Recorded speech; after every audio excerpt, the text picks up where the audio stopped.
Hi, in front of me is CAT S62 Pro, and today I would like to show you how you can change keyboard's theme on this device.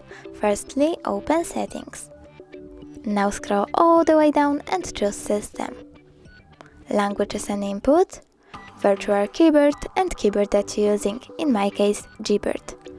Go into Theme and click Show More to see all available options.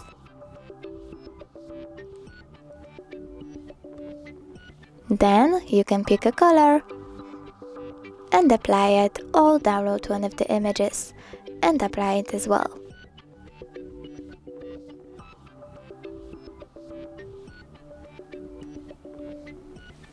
As you can see, theme of my keyboard has changed. Thanks so much for watching. If you enjoyed this video, don't forget to leave a like, comment and subscribe.